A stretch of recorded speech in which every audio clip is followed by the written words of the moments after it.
పాట పాడతాం.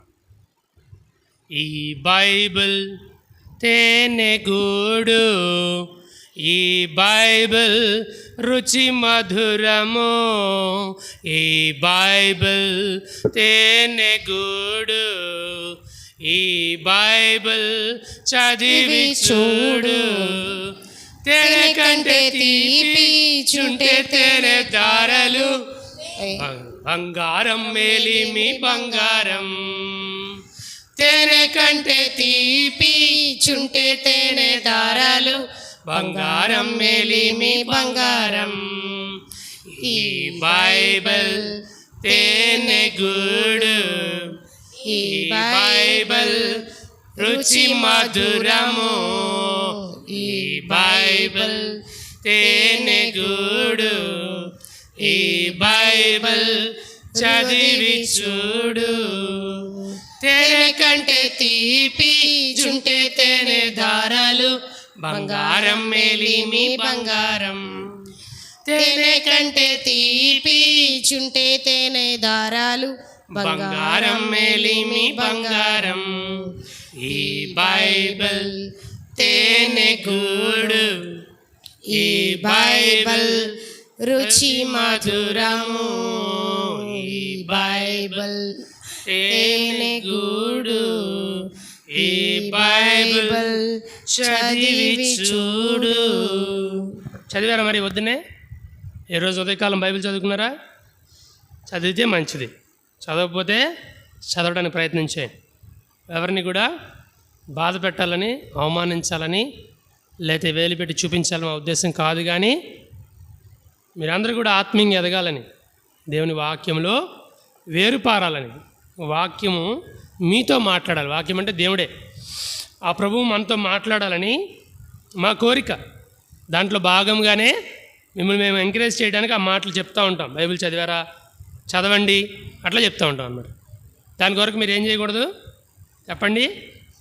ఏం చేయకూడదు? మీరందరూ ఏం చేయకూడదు? బాధపడకూడదు. ఏం చేయకూడదు?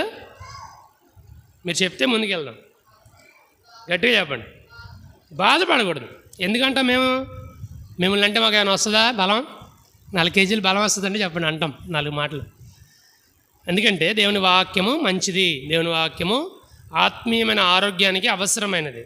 బలానికి నీరసం బాగా ఎక్కువ ఉండి మరి శక్తి ఉండట్లేదండి, బాగా ఊరినే నీరసం వచ్చేస్తుంది, ఆయాసం వచ్చేస్తుంది, డాక్టర్ దగ్గరికి వెళ్తే డాక్టర్ ఏం రాస్తాడు చెప్పండి?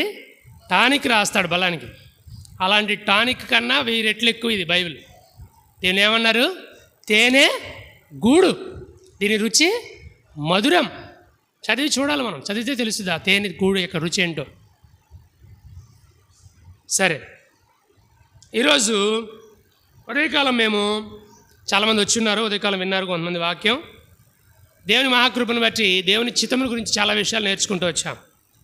అలాగే ఈ మధ్యాహ్నము ప్రార్థనలకు వెళ్ళకముందు ప్రభు కృప ఎటువంటి కార్యములు చేస్తుందో కొన్ని మాటలు చూస్తాం. దాన్ని ప్రభు దగ్గర కోరుకుందాం. ప్రభు కృప యొక్క వివిధ కార్యములు చెప్పండి మాట. ప్రభు కృప యొక్క వివిధ కార్యములు. దేవుని కృప చాలా కార్యములు చేస్తుంది. అవేంటో చూస్తాం. దానికన్నా ముందుగా ఒక జరిగిన సంఘటన మీకు చెప్పి ముందుకు వెళ్తాను. 1940s ఆ టైంలో, అంటే ఇంచుమించు స్వాతంత్రము వచ్చిందో లేదో నాకు తెలియదు, స్వాతంత్రం రాకముందు స్వాతంత్రం వచ్చిన తర్వాత మొత్తానికి 40-45 ఆ టైంలో ఒక రోజున దేవుని మెలనైన స్వరాన్ని భగత్ సింగ్ గారు విని, నువ్వు వెళ్ళి రైల్వే స్టేషన్లో ఒక ఆయనకి సువార్త చెప్పానంట. ఎవరికి చెప్పాలో తెలియదు, నువ్వు వెళ్ళమంటున్నావు, ఎవరికి చెప్పను ప్రభు అని నువ్వు వెళ్ళి అన్నాడంట ప్రభు. వెళ్ళమంటే ఎప్పుడు చెప్పాడు? అది కూడా తను ప్రార్థన చేసుకుంటుంటే మౌన ధ్యానంలో దేవుడి స్వరం వినిపిస్తున్నాడు, నువ్వు లేచి వెళ్ళు, రైల్వే స్టేషన్కి వెళ్ళు. ఆయన వెళ్ళే ప్రతిసారి ఖాళీ చేతులతో వెళ్ళడు, మనలాగా బైబిల్ పట్టుకుని కూడా వెళ్ళడు. బైబిల్ ఉంటుంది, ఇంకొన్ని కరపత్రాలు ఉంటాయి అన్నమాట. అది ఆయనకు అలవాటు. మనం జేబులో కనుక జేబు రుమాలు ఎలా పెట్టుకుంటామో, ఆయన కర్చీఫ్తో పాటుగా కరపత్రాలు పెట్టుకుంటాడు బైబిల్ సంచిలో. అదొక గుడ్ హ్యాబిట్ ఆయనకి. అలా కొన్ని కోట్ల మంది రక్షింపడ్డారు, లక్షలు కాదు కోట్ల మంది. సరే, విషయం ఏంటంటే ఈ కరపత్రం తను పట్టుకుని ఒక మనిషి దగ్గర ఆగాడంట. ఆగి ఆయనకి కరపత్రం ఇచ్చి, సహోదరుడా, ఇది చదువు, దేవుడు నీతో మాట్లాడతాడు, నీవు యేసుప్రభుని అంగీకరించు, ఈ దేవుడు నీకు అవసరం అన్నాడంట. ఆయన ఇలా చూసి, చదవకుండా నాకు అవసరం లేదు, తర్వాత చదువుతానని జైల్లో పెట్టుకుంటుంటే ఒక ఉదాహరణ చెప్పాడంట ఆయన. ఎవరికి? ఆ రైల్వే స్టేషన్లో కనపడిన వ్యక్తికి. ఉదాహరణకి, నువ్వు 5 రూపాయలు పోగొట్టుకున్నావు అనుకో, నేను ఇప్పుడు ఎతకను, తర్వాత ఎతుకుతాను అనుకుంటావా? ఎప్పుడు పోగొట్టుకుంటే అప్పుడు ఎత్తుక్కుంటావు కదా అన్నాడంట. అవునండి, నేను 5 రూపాయలు పోగొట్టుకున్నాను, మీకు ఎవరు చెప్పారు అన్నాడంట ఆ వ్యక్తి. అసలు ఆయన 5 రూపాయలు పోగొట్టుకున్న విషయం భగత్ సింగ్ గారికి తెలియదు. ఆయన ఒక ఉదాహరణ చెప్పాడు అక్కడ. అప్పుడు ఆయన చెప్పాడంట, ఇప్పుడే టికెట్ కొనుక్కుంటా కౌంటర్లోకి వెళ్ళాను, నేను పెద్ద నోటు ఇచ్చినప్పుడు ఆయన టికెట్ ఇచ్చాడు, హడావిడిలో ఆయన కౌంటర్ దగ్గర చిల్లర పెట్టాడు, ఎంత? 5 రూపాయలు. నేను తీసుకోకుండా వెనక్కి వచ్చాను, వచ్చి జేబులో చిల్లర చూసుకుంటే 5 రూపాయలు తక్కువైంది. మళ్ళీ పరిగెత్తుకుని కౌంటర్ దగ్గరికి వెళ్ళి ఆయన అడిగాను. ఆయన అడిగితే మాకు తెలియదు ఎలవయా అన్నాడు. నా 5 రూపాయలు పోయింది. ఇప్పుడు 5 రూపాయల గురించి నేను ఎంతో బాధపడుతున్నాను, కరెక్ట్గా అదే విషయం గురించి నువ్వు చెప్పావు అని ఆ క్షణమందే ఆ కరపత్రం చదివి ఆయన చెప్పిన సువార్తను విని ప్రభు ఎక్కువ దేవునికి ఆయన హృదయాన్ని సమర్పించుకున్నట్లుగా చాలా సందర్భాలు ఇలాంటివి ఉన్నాయి. మీకు ఒక సందర్భం మాత్రమే చెప్పాను. ఎందుకు చెప్పానంటే, ఎందుకు వచ్చాడు భగత్ సింగ్ గారు, ఎందుకు కరపత్రం ఇచ్చాడు, ఎందుకు ఆ ఉదాహరణ చెప్పాడంటే, ఇదంతా కూడా ఎక్కడుంది? దేవుని చిత్తములో ఉన్నాడు ఆ వ్యక్తి. రైల్వే స్టేషన్లో టికెట్ కొంటాక రాకముందే, ఆ రోజు ఉదయం ఆయన లేకముందే దేవుడికి తెలుసు ఈరోజు పలానా వ్యక్తి రక్షణ పొంది, ఎవరి ద్వారా? పలానా భగత్ సింగ్ అనే వ్యక్తి రైల్వే స్టేషన్కి వెళ్ళాలా, ఆయనకి కరపత్రం ఇవ్వాలా, ఇచ్చినప్పుడు ఆయన చదవను అని చెప్తాడు, లేదా చదువు అని ఒక ఉదాహరణ ఏం చెప్తాడు. ఆ ఉదాహరణ ఆయన జీవితంలో జరిగిన సంఘటన అయి ఉండాలి అని దేవుడు ముందుగా ఏం చేశాడు చెప్పండి? దేవుడు ముందుగా ఏం చేశాడు?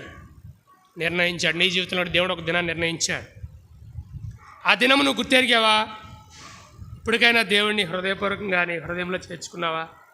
మందిరానికి వస్తూ వెళుతూ ఎన్ని సంవత్సరాలైనా ప్రార్థన చేస్తున్నా, ఆరాధన చేస్తున్నా, మందిరంలో పరిచయం చేస్తున్నా, బలలో చేవేస్తున్నా, నీ హృదయం దేవునికి దూరంగా ఉంటే ఒక దినం వస్తుంది, దేవుని రాకడ దినం. సిద్ధపాటు కలిగిన వారు మాత్రమే ఎత్తబడతారు. క్రైస్తవ జీవితం ఆషామాషి జీవితం కాదు. క్రైస్తవ జీవితం ఆటపాటల జీవితం కాదు. క్రైస్తవ జీవితం బాధ్యతాయుతమైన జీవితం. క్రైస్తవ జీవితం దేవుని చిత్తానుసారంగా జీవించవలసిన జీవితం. మనిషిని చిత్తం నెరవేర్చుకుంటూ పోతే దేవుని చిత్తం నెరవేర్చలేం. గమనించుదాం ప్రియులారా. ఈ ఉదయకాలం మన పాఠంలో భాగముగా కృప యొక్క వివిధ చెప్పండి ఏమంటే కార్యములు. Yes, very good. మొదటి మాట చూస్తాం. కృప కీర్తనాకారుడు రాస్తాడు. చదవండి కీర్తనా గ్రంథము. త్వరగా చదివితే త్వరగా ముగించుకుంటాం. 85వ కీర్తన. తీసిన వారు మైక్లో చదవండి, ఆన్లైన్లో వినేవారికి వినపడుతుంది. 10వ వచనం. 85:10. కృపా సత్యములు కలుసుకొనినవి నీతి సమాధానములు ఒకదానికొకటి ముద్దు పెట్టుకునినవి. చాలండి. దేవుడు తన కృపతో పాటు నీకు నాకు ఈ ఉదయకాలం సత్యమును ఇవ్వటానికి ఇష్టపడుతున్నాడు. నీవేం ప్రార్థన చేయాలి ప్రభుకి? ప్రభువా, మీ కృపా సత్యములు కలుసుకునేవని 85వ కీర్తన 10వ వచనంలో రాయించారు కదా. మీ కృపతో పాటు మీ సత్యమును కూడా నాకు అనుగ్రహించుము అని ప్రభు సన్నిధిలో ప్రార్థన చేయవలసిన వారుగా ఉన్నాం. దేవుని యొక్క సత్యము అనగా యేసుక్రీస్తు ప్రభువారు, కృప అనగా మరలా యేసు ప్రభువారే. ఆయన మనకు ఎంతో అవసరమై ఉన్నాడు. ఈ పాపలోకములో పాపములు చేయకుండా మన ఘటములు మనం కాపాడుకుంటూ పరిశుద్ధమైన జీవితం జీవించాలంటే మనకు కృపతో పాటుగా సత్యం ఎంతో అవసరం. అబద్ధముతో కూడిన జీవితం జీవిస్తే అబద్ధికులందరూ అగ్నిగంధకములతో మండు గుండములు పడవేయబడుదురు. ఇది చెప్పండి గట్టిగా, మాట్లాడరు. రెండవ మాట చెప్పండి, అక్కడ ఉంటుంది కదా మాట.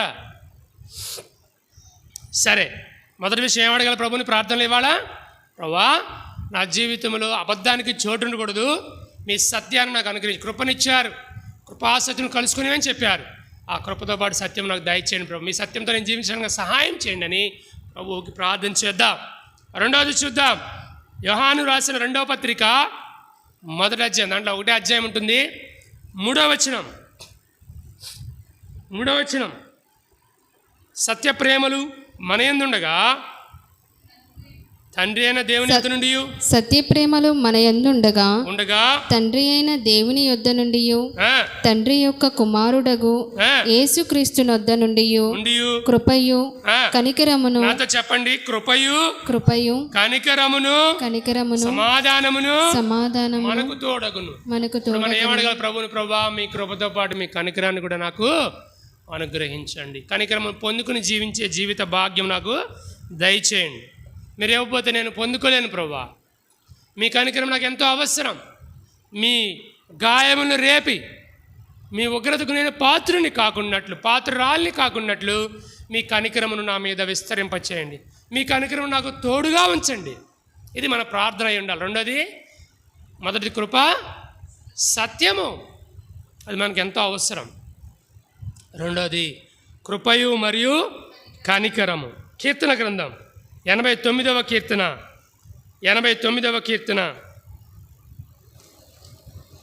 24వ వచనం.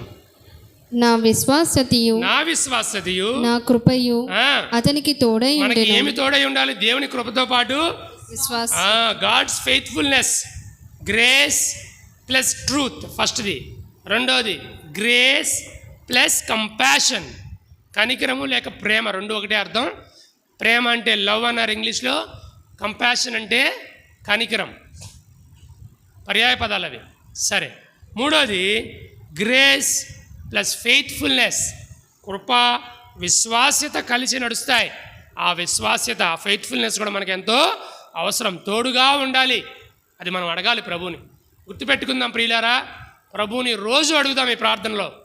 మన ప్రతి ప్రార్థనలో, ప్రభువా మీ కృపా సత్యము నాకు దయచేయండి, మీ కృపా కనికరమును నాకు దయచేయండి, మీ కృపా విశ్వాస్యతను నాకు దయచేయండి. 4వ చూద్దాం రండి.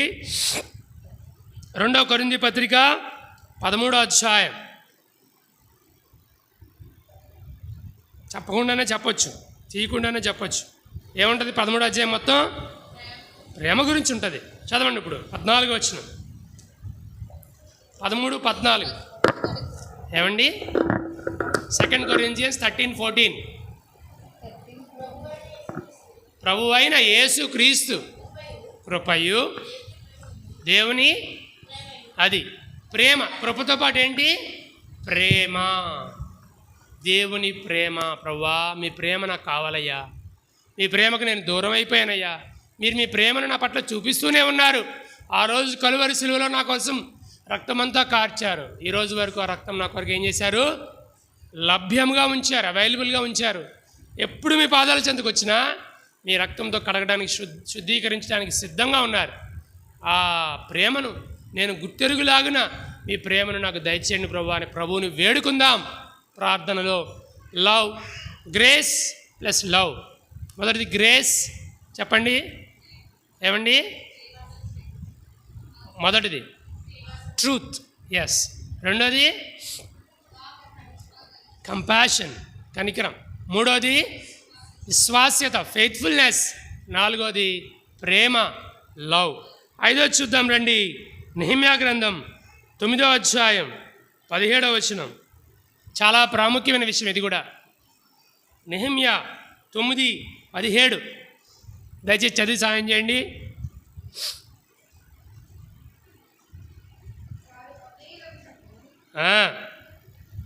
చదవండి. మనసు లేని వారై 9:17 వారు విధేయులకు మనసు లేని వారై తమ మధ్య నీవు చేసిన అద్భుతములను జ్ఞాపకం చేసుకొనక తన మనసును కఠినపరుచుకొని తాముండి వచ్చిన దాస్యము తిరిగి వెళ్ళుటకు ఒక అధికారిని కోరుకొని నీ మీద తిరుగుబాటు చేసి నీవు నేను అలాంటి వారమే. అయితే నీవు క్షమించుటకు దేవుడు క్షమించుటకు సిద్ధమైన దేవుడును, దయావాత్సల్యత గలవాడు. చెప్పండి, దయావాత్సల్యతలు గలవాడును, దయావాత్సల్యత గలవాడవును, దీర్ఘశాంతమును బహుకృపయు గలవాడునై ఉండి వారిని విసర్జింపలేదు. ఈరోజు నీవు నేను ఇక్కడ ఉన్నామంటే, దేవుని వాక్యం వింటున్నామంటే ఆయన బహుకృపతో పాటుగా ఆయన దీర్ఘశాంతము లాంగ్ సఫరింగ్ ఆఫ్ గాడ్, దేవుని దీర్ఘశాంతము మనము కోరుకోవాలి ప్రార్థనలో. ఆయన ఒకసారి కన్నెర్ర చేస్తే, ఒకసారి కోపగిస్తే, ఒకసారి ఆయన నిన్ను కాదనుకుంటే, ఒక క్షణము నీ వైపు చూడకపోతే రాలిపోతాం. మనం ఎక్కడా కనబడం, మనుషులు ఎదుగుతానికి కూడా దొరకం. అలా చేస్తాడు దేవుడు, చేయగలడు. కానీ ఆ ఇశ్రాయేలీలు తిరుగుబాటు చేసినప్పటికీ వారి పట్ల దేవుడు చూపించిన క్షమించుటకు సిద్ధమైన మనసు కలిగిన దేవుడు, దయావాత్సల్యములు కలిగిన దేవుడు, తర్వాత దీర్ఘశాంతమును బహుకృపయు గలవాడనై ఉండి విసర్జింపని దేవుడు. ఈ రోజున ఆయన కృపతో పాటు మనము కోరుకొనవలసింది ప్రభు వాక్యం నుంచి ఈరోజు ప్రార్థనలోకి వెళ్ళక ముందుగా, ప్రభువా మీ దీర్ఘశాంతం మాకు ఎంతైనా అవసరం ప్రభా, ప్రార్థనలో వేడుకుంటున్నాం మీ దీర్ఘశాంతాన్ని మాకు చాలినంతగా. అలానే ఆయన దీర్ఘశాంతం ఉంది కదా అని మనం పాపానికి ఒడిగట్టకూడదు. దేవుడు క్షమిస్తున్నాడు కదా అని మనం తిరిగి మళ్ళీ పాపం చేయకూడదు. దేవుడు ఏమనట్లేదు కదా, కృపాకాలంలో ఉన్నాం కదా. మనం ఏ కాలంలో ఉన్నాం? మనం ఇప్పుడు ఏ కాలం? కృపాకాలంలో ఉన్నాం కదా అని ఏం చేసినా నడుచుద్దిలే అని గవర్నమెంట్ అంట, మీరు ఎంతమంది అయినా తాగండి మీకు శిక్ష లేదు, మందు తాగి ఏ పాపమైనా చేయండి మీకు శిక్ష లేదు అందనుకోండి, ప్రపంచం అంతా ఏమైపోద్ది? తిరగబడిపోద్ది, తాగుమతులు అయిపోతారు. దానికి లిమిట్ పెట్టారు. మందు తాగిన వేషాలు అయితే దానికి శిక్షలు ఉన్నాయి. కాబట్టి ఏం చేస్తున్నారు? ప్రజలు భయపడుతున్నారు. ఈరోజు దేవుని కృప ఉంది కదా అని ప్రజలు ఏం చేస్తున్నారు? దేవుని విసర్జిస్తున్నారు. ఏప్రిల్ రాసిన పత్రిక రాస్తాడు, చదవండి అన్నమాట. ఏప్రిల్ రాసిన పత్రిక ఒక మాట చూపించి ముందుకు వెళ్తాను. 6వ అధ్యాయం 4వ వచనం మాత్రమే. ఒకసారి వెలిగింపబడి పరలోక సంబంధమైన వరమును రుచి చూచి పరిశుద్ధాత్మలో పాలివారై, 5 కూడా చదవండి. దేవుని దివ్యవాక్యమును రాబోవు యుగ సంబంధమైన శక్తుల ప్రభావమును అనుభవించిన తరువాత. చాలండి. ఇన్ని జరిగిన తర్వాత కూడా ఇక్కడ ఏం జరిగింది చెప్పండి. మొదటిది వెలిగించబడ్డారు, అంటే యేసు ప్రభు వారు హృదయంలోకి వచ్చారు. వాళ్ళ పాపములు ప్రభు దగ్గర ఒప్పుకున్నారు, క్షమాపణ వేడారు, క్షమాపణ పొందారు, రక్షింపబడ్డారు, వెలిగింపబడడం అది. రెండోది ఏం చేశారు? వరమును రుచి చూచారు. పాటలు పాడే వరం, వాక్యం చెప్పే వరం, ఏమండి దర్శనాలు చూసే వరం, దర్శనాలు చెప్పే వరం, ఇంకా స్వస్థత పరిచే వరం, చాలా వరాలు ఉన్నాయి. ఇవన్నీ కూడా ఏం చేశారు? రుచి చూచారు. అంత మాత్రమే కాదంట, పరిశుద్ధ ఆత్మలో పాలువారయ్యారంట. ఎంత గొప్ప విషయం అండి! దేవుని పరిశుద్ధ ఆత్మ వాళ్ళకు ఉందంట, పాలువారయ్యారు. దేవుని దివ్య వాక్యమును రాబోవు యుగ సంబంధమైన శక్తుల ప్రభావమును అనుభవించారు కూడా. కింద రాస్తాడు దాని గురించి, ఫుట్ నోట్లో ఏం రాస్తాడు చూడండి. రుచి చూశారు దాన్ని కూడా. దేన్ని? దేవుని వాక్యంలోని శక్తిని, అది కూడా రుచి చూచారు. ఎన్ని జరిగించిన తరువాత, ఇప్పుడు ఒక మాట చదవమ్మా చాలండి. తప్పిపోయిన వారు, ఇలాంటి వారు కూడా లోకంలో ఉంటారు. కారణం తెలుసా? కృపను అడ్డం పెట్టుకుని చేసే చేష్టలు ఇవన్నీ కూడాను. కృపను ఏం చేస్తున్నారు? అడ్డం పెట్టుకుని చేస్తున్నారు. అందుకని దీర్ఘశాంతం ఉంది కదా అని, కృప విస్తరించిన కదా అని పాపము చేయదుమా అంటాడు పౌలు గారు. అలా ఉండకూడదు. మనం కృపతో ప్రభువుని అడగాల్సింది, ప్రభువా ప్రతిసారి మీ కృపతో నాకు మీ మెర్సీని కూడా, దీర్ఘశాంతం, లాంగ్ సఫరింగ్ నాకు దయచేయండి ప్రభువా అని అడగాలి. కృపతో పాటు దేవుని ఇంకేం అడగాలి చూద్దాం. 84వ కీర్తన 11వ వచనం.